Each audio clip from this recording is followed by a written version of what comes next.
আসসালামু আলাইকুম।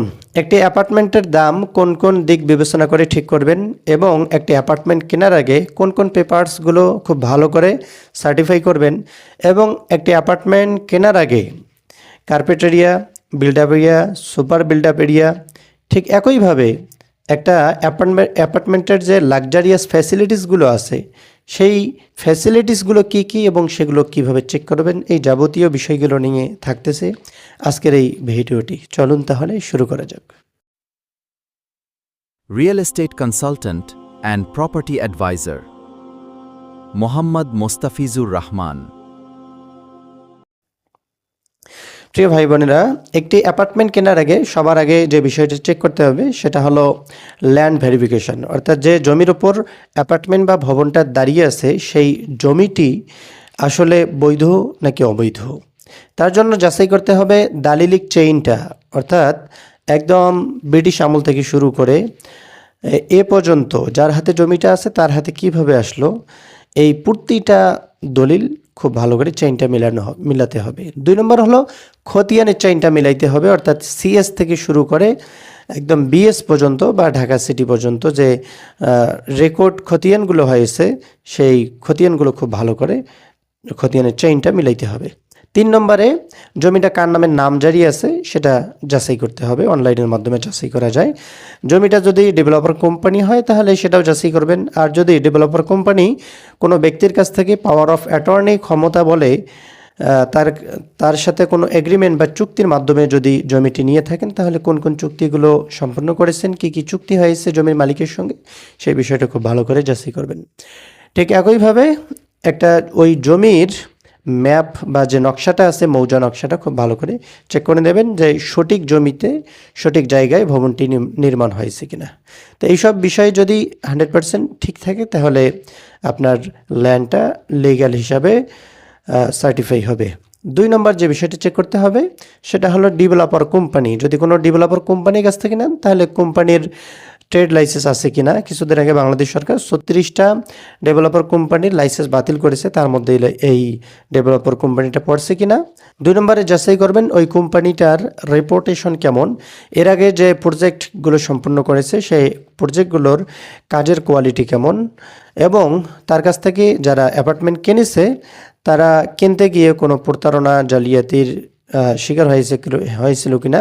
এই বিষয়গুলো যাচাই করার জন্য ওই কোম্পানির কাছ থেকে যারা ফ্ল্যাট বা অ্যাপার্টমেন্ট ক্রয় করেছে এমন 10 জন ব্যক্তির সঙ্গে আপনি অনলাইনে কিংবা অফলাইনে কথা বলে নেবেন, তাহলে ওই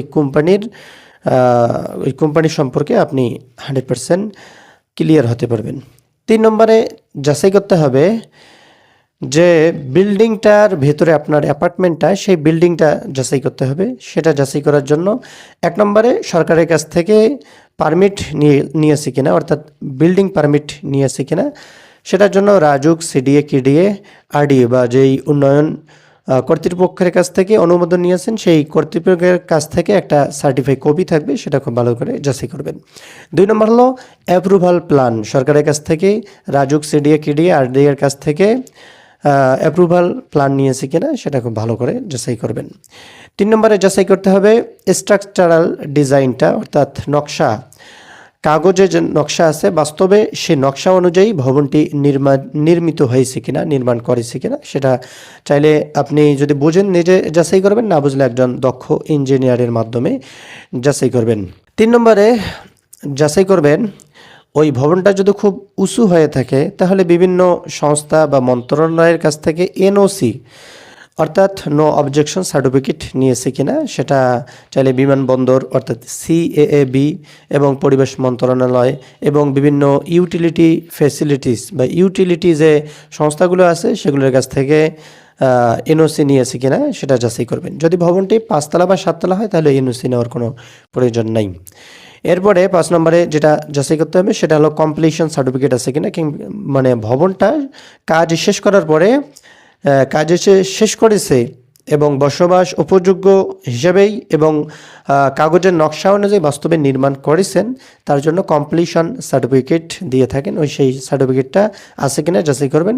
আর 6 নম্বরে অকুপেন্সি সার্টিফিকেট, অর্থাৎ ওই ভবনটাতে বসবাস করার জন্য সরকার যে সার্টিফিকেটটা দেয় ওটার নাম হলো অকুপেন্সি সার্টিফিকেট, আছে কিনা খুব ভালো করে যাচাই করবেন।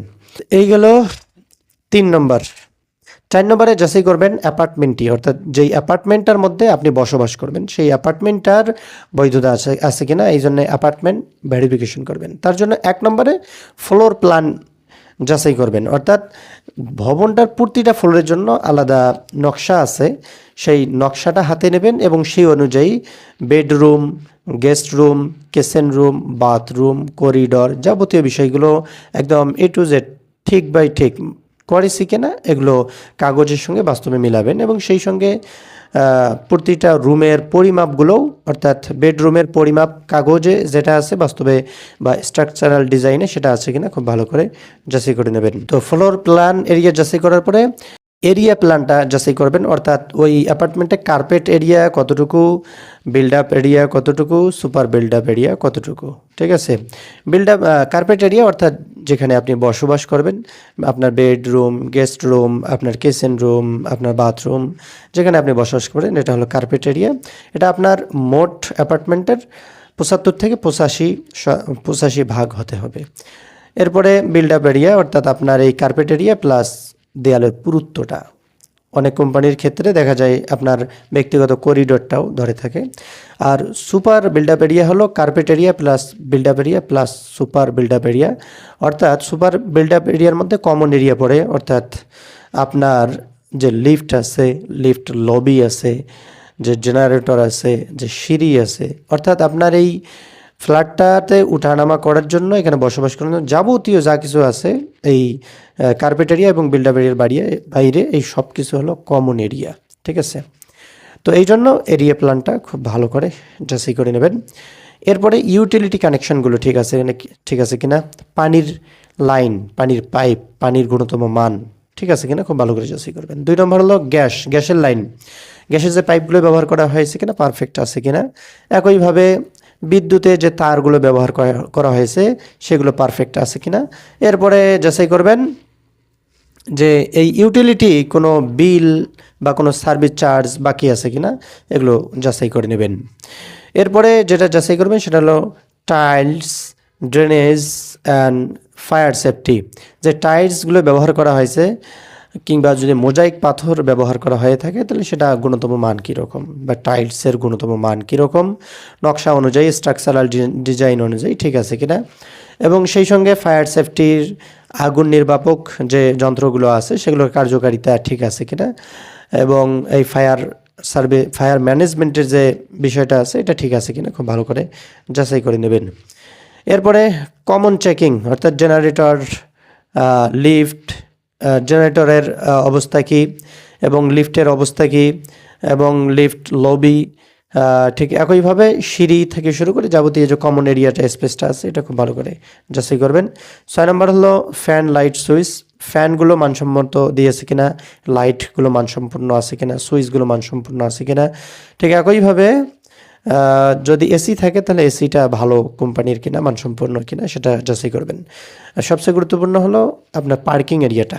যদি আপনার গাড়ি থাকে আর আপনি যদি গাড়ি যদি থাকে এবং পার্কিং এরিয়া যদি আপনি ক্রয় করতে চান তাহলে ওটা এককালীন একটা টাকা দিয়ে ক্রয় করতে হয়। এটা কিন্তু আপনার এই অ্যাপার্টমেন্টের ভুক্ত থাকে না, অ্যাপার্টমেন্ট থেকে আলাদা, এটা এককালীন একটা টাকা দিয়ে এই পার্কিং এরিয়াটা ক্রয় করতে হয় 99% ডেভেলপার কোম্পানির ক্ষেত্রে। তো এই সব বিষয়গুলো আপনি যদি কনফার্ম হন তাহলে অ্যাপার্টমেন্টের বিষয়গুলো। 1 নম্বর হলো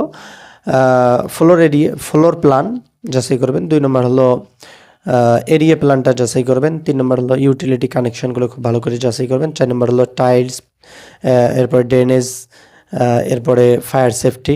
ড্রেনেজ বলতে পানি থেকে শুরু করে যাবতীয় যে ময়লা যাতায়াতের জন্য যে পাইপ টেপগুলো যাবতীয় আছে এগুলো খুব ভালো করে যাচাই করবেন। 5 নম্বর হলো কমন চেকিং। 6 নম্বর হলো লাইট, ফ্যান, সুইচ। 7 নম্বর হলো পার্কিং এরিয়াটা। ঠিক আছে, এরপরে 5 নম্বর যে বিষয়টা খুব ভালো করে যাচাই করতে হবে সেটা হলো এই অ্যাপার্টমেন্টের যে ফ্যাসিলিটিসগুলো আছে, অর্থাৎ লাক্সারিয়াস যে ফ্যাসিলিটিসগুলো, সেই ফ্যাসিলিটিসগুলো ঠিক আছে কিনা। একটা অ্যাপার্টমেন্টের সাধারণত 5টি একদম কমন মূল ভিত্তি থাকতেই হবে, 5টি লাক্সারিয়াস ফ্যাসিলিটিস। 1 নম্বর হলো সুইমিং পুল আছে কিনা এবং সেটার কোয়ালিটি কীরকম। 2 নম্বর হলো জিমনেশিয়াম, ব্যায়াম করার জন্য কমন জিমনেশিয়াম থাকবে, সেটা খুব ভালো করে যাচাই করবেন। 3 নম্বর হলো কিডস প্লে এরিয়া, অর্থাৎ শিশুদের খেলার জন্য আলাদা একটা এরিয়া থাকবে যেখানে সমস্ত বাচ্চা শিশুরা সেখানে খেলা করবে। 4 নম্বর হলো মসজিদ আছে কিনা নামাজ আদায় করার জন্য, সেটা যাচাই করে নেবেন। এবং 5 নম্বর হলো কমিউনিটি হল আছে কিনা বিভিন্ন অনুষ্ঠান পরিচালনা করার জন্য, বাইরে যেন যাওয়া না লাগে, এই জন্য অ্যাপার্টমেন্ট লাক্সারিয়াস ফ্যাসিলিটির মধ্যে এটাও থাকে। তো এই 5টা বিষয় খুব ভালো করে যাচাই করে নেবেন। তো এগুলো যদি সব ঠিকঠাক থাকে, তারপরে 6 নম্বরে যেটা যাচাই করবেন সেটা হলো ওনারশিপ। ওনারশিপ তো আপনি জমিতে যাচাই করছেন, বিল্ডিংয়ে যাচাই করছেন, কোম্পানিতে যাচাই করছেন, এখন আপনি বাস্তবে যাচাই করবেন। বাস্তবে যাচাই করার জন্য যেই জায়গায় আপনি অ্যাপার্টমেন্ট কিনতেছেন ওই জায়গায় অন্তত আপনাকে 3 থেকে 7 দিন অবস্থান করতে হবে। অবস্থান করে সেখানে আপনি কথা বলবেন স্থানীয় বাসিন্দাদের সঙ্গে, কথা বলবেন আপনি স্থানীয় মসজিদের যিনি মুয়াজ্জিন খাদেম ইমাম আছে তাদের সঙ্গে কথা বলবেন। তারা ওই এলাকার প্রতিটা ফ্ল্যাট কিংবা জমির মালিকানা সম্পর্কে মোটামুটি জানেন। সেখানে যাচাই করবেন যে যে অ্যাপার্টমেন্টটা কিনতেছেন ওটাতে কোনো মামলা আছে কিনা, ওটা নিয়ে কখনো মারামারি হয়েছে কিনা, কোনো ব্যাংকের লোকের কাছে মর্টগেজ আছে কিনা, এরপরে ওই কোম্পানির কীরকম প্রতারণা বা জালিয়াতি এরকম করছে কিনা, বা এরকম কোনো রেকর্ড স্থানীয়ভাবে আছে কিনা, এই বিষয়গুলো যাচাই করবেন। 1 নম্বরে হলো স্থানীয় বাসিন্দাদের সঙ্গে দেখা করবেন। 2 নম্বর হলো মসজিদ স্টাফের সঙ্গে দেখা করবেন। 3 নম্বর হলো ওই এলাকায় যিনি পত্রিকা বিতরণ করেন তার সঙ্গে কথা বলবেন। 4 নম্বর হলো ওখানে যারা ইউটিলিটি সার্ভিসম্যান যারা আছেন, বিদ্যুতের কাজ করে, গ্যাসের কাজ করে, এরপরে পানির পাইপের লাইনের কাজ করে, তাদের সঙ্গে দেখা করবেন। এরপরে স্থানীয় রিক্সা চালক, ভ্যান চালক, নিরাপত্তা কর্মী যারা আছে তাদের সঙ্গে কথা বলবেন। তারা যদি সবসময় সেখানে অবস্থান করে তারা ওই বিষয়ের মোটামুটি জানেন। এরপরে ওই এলাকায় যে সাব রেজিস্ট্রার অফিসের যে রেজিস্টার্ড দলিল লেখক আছে বা কাতিব আছে তার সঙ্গে দেখা করবেন। তারা জানেন ওই এলাকায় কোন জমি কিভাবে বিক্রি হচ্ছে, কোন ফ্ল্যাট অ্যাপার্টমেন্ট বিক্রি হচ্ছে, কারা কিনতেছে, কোনটা বৈধভাবে কোনটা অবৈধভাবে, এই সব কিছু জানবেন। এরপরে ওই এলাকার চায়ের দোকানে বসবেন, আশেপাশে যে চায়ের দোকানগুলো আছে সেখানে বসে আগে মানুষের সাথে আন্তরিকতা গড়ে তুলবেন, তারপরে আপনি এই বিষয়গুলো যাচাই করবেন। ঠিক আছে, এই সব কিছু যদি ঠিক থাকে তাহলে 7 নম্বরে যাবেন, প্রাইস অ্যান্ড ফিনান্সিয়াল ভেরিফিকেশন। তো প্রাইসটা যাচাই করার জন্য 1 নম্বরে আপনি যাচাই করবেন ওই এলাকায় জমির দাম কেমন। শুধুমাত্র আপনি অ্যাপার্টমেন্ট একটা ভবন কিনলেই হবে না, হ্যাঁ, ইটের উপর ইট শুধু কিনলেই হবে না, আপনাকে জমির মালিক হতে হবে, আনুপাতিক হারে একটা জমির মালিক হতে হবে। জন্য জমির দাম কীরকম সেটা যাচাই করার জন্য স্থানীয়ভাবে আশেপাশে যেখানে জমিগুলো বিক্রি হচ্ছে সেগুলো দেখবেন, মৌজা রেট দেখবেন। এরপরে ফ্ল্যাটের বা অ্যাপার্টমেন্টের মূল্য কীরকম আশেপাশে এবং ওই ভবনে যারা কিনছে তারা কীরকম দামে কিনছে সেটা যাচাই করবেন। এরপরে বাজার দর যাচাই করবেন, বাজার দর অনুযায়ী ওই মূল্যটা ঠিক আছে কিনা। এরপরে যদি এইসব বিষয় ঠিক থাকে তাহলে আপনি রই যাচাই করবেন। রই অর্থাৎ রিটার্ন অন ইনভেস্টমেন্ট।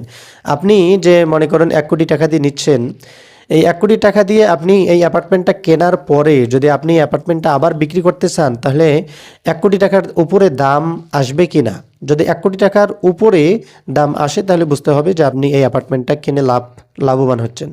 আর যদি দেখেন যে এটা অ্যাপার্টমেন্টটা 1 কোটি টাকা দিয়ে কিনে 3 মাস পরেও যদি বরঞ্চ 1 কোটি টাকা দূরের কথা আরও দাম কমতে পারে তাহলে বুঝতে হবে যে আপনি এটা অনেক বেশি দাম দিয়ে ক্রয় করতেছেন। ঠিক আছে, সেটা আপনি ব্যবসার জন্য নেন কিংবা আপনি নিজে বসবাস করার জন্য নেন। রই বিষয়টা যদি যাচাই করেন, রিটার্ন অন ইনভেস্টমেন্ট, তাহলে এটা খুব সহজেই ধরা যায়। তো এই সবগুলো যদি মিলে যায়, জমির দাম, ফ্ল্যাটের দাম, বাজার দর, এরপরে রইটা যদি ঠিকঠাক থাকে, তারপরে আপনি সরাসরি বায়না দলিল করবেন।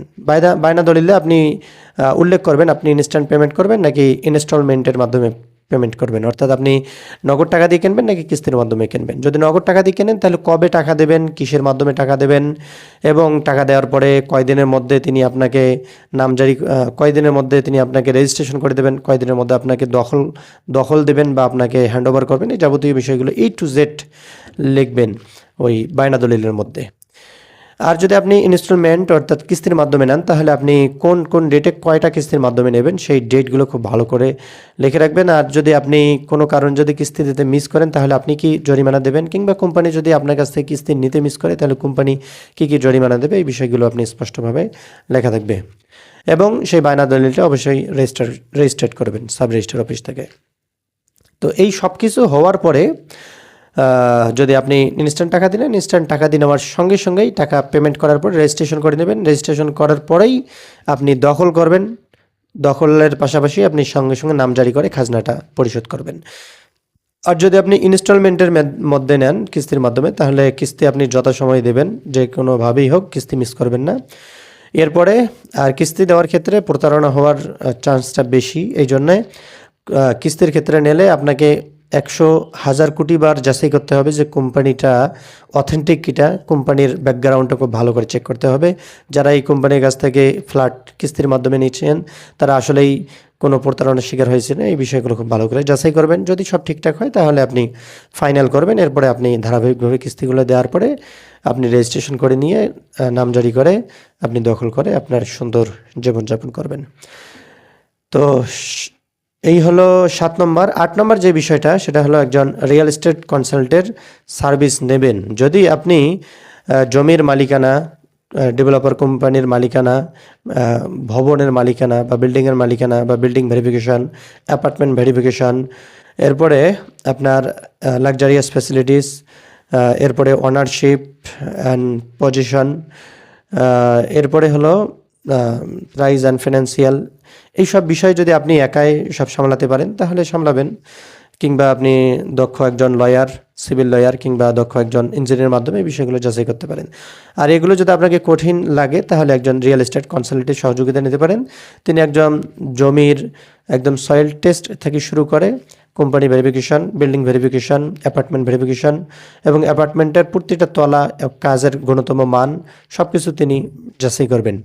ঠিক সবচেয়ে গুরুত্বপূর্ণ যেটা বিষয় সেটা হলো তিনি ওই এলাকায় গিয়ে কিংবা তার লোকদেরকে পাঠিয়ে 3 থেকে 7 দিন সেখানে অবস্থান করে এলাকার বাস্তব মালিকানা, সেই ফ্ল্যাটটা বা অ্যাপার্টমেন্টটা কার সেটা খুব ভালো করে যাচাই করবেন। আর তার চেয়ে সুখবর হলো একজন রিয়েল এস্টেট কনসালটেন্ট যেহেতু এইসব বিষয়ে দক্ষ, ফ্ল্যাট বা অ্যাপার্টমেন্ট কিনতে দক্ষ, এই জন্য তিনি মূল্যের দিক দিয়ে আপনাকে অনেকটা সেভ করতে পারবেন, আপনার বাজেটের দিক দিয়ে আপনাকে অনেক নিরাপত্তা বা সেভ দিতে পারবেন। যেই আপনি অ্যাপার্টমেন্টে 1 কোটি টাকা দিয়ে নিচ্ছেন, একজন রিয়েল এস্টেট কনসালটেন্টের মাধ্যমে যখন নেবেন তিনি অন্তত 80 থেকে 90 লক্ষ টাকার মধ্যে আপনাকে একটা অ্যাপার্টমেন্ট নিয়ে দেবেন। স্থানকাল পাত্র ভেদে জায়গার দাম সব কিছু বিবেচনা করে দেখা যায় অনেক সময় আপনি 30%ও আপনি ডিসকাউন্ট পেতে পারেন, 20%ও ডিসকাউন্ট পেতে পারেন, 2%ও আপনি ডিসকাউন্ট পেতে পারেন, কেননা ওই বিষয়ে তিনি দক্ষ। তো এই জন্য আপনি যদি রিয়েল এস্টেট কনসালটেন্টের সহযোগিতা নিতে চান তাহলে সরাসরি আমাদের সহযোগিতা নিতে পারেন। এছাড়া অন্য কোনো কাউকে আমি সাজেস্ট করব না। যদি কোনো রিয়েল এস্টেট কনসালটেন্টকে আপনি কাজের মাধ্যমে আপনি যদি ভেরিফিকেশন দিতে চান তাহলে অন্তত তার ব্যাকগ্রাউন্ডটা খুব ভালোভাবে চেক করবেন। তো এই 8টা বিষয়, 1 নম্বর হলো ল্যান্ড ভেরিফিকেশন, 2 নম্বর হলো যদি কোম্পানির কাছ থেকে নেন তাহলে ওই ডেভেলপার কোম্পানি ভেরিফিকেশন, আর যদি কোনো ব্যক্তির কাছ থেকে নেন তাহলে ব্যক্তির মালিকানা যাচাই করবেন। 3 নম্বর হলো বিল্ডিং ভেরিফিকেশন, 4 নম্বরে অ্যাপার্টমেন্ট ভেরিফিকেশন, 5 নম্বর হলো লাক্সারিয়াস ফ্যাসিলিটি ভেরিফিকেশন, 6 নম্বর হলো পজিশন অ্যান্ড ওনারশিপ ভেরিফিকেশন, 7 নম্বর হলো ফিনান্সিয়াল অ্যান্ড প্রাইস ভেরিফিকেশন, 8 নম্বর হলো একজন রিয়েল এস্টেট কনসালটেন্ট সার্ভিসের মাধ্যমে নিলে 100% আপনি একদম নিরাপদ, নিষ্কণ্টক এবং আপনি সঠিক দামে একটা অ্যাপার্টমেন্টের প্রকৃত মালিক হতে পারবেন। আল্লাহ রাব্বুল আলামিন আমাদের প্রত্যেকের মনে যে আশা জমানো আছে সেই আশাগুলো আল্লাহ রাব্বুল আলামিন কবুল করুন। মনের মণিকোটে যে আশা এবং স্বপ্ন জমানো আছে সেগুলো কবুল করুন এবং আল্লাহ রাব্বুল আলামিন আমরা যারা অ্যাপার্টমেন্ট কেনার জন্য স্বপ্ন দেখতেছি তাদের প্রকৃত অর্থেই একটা অ্যাপার্টমেন্টের প্রকৃত মালিক হতে তৌফিক দান করুন, আমিন। আসসালামু আলাইকুম ওয়া রাহমাতুল্লাহ।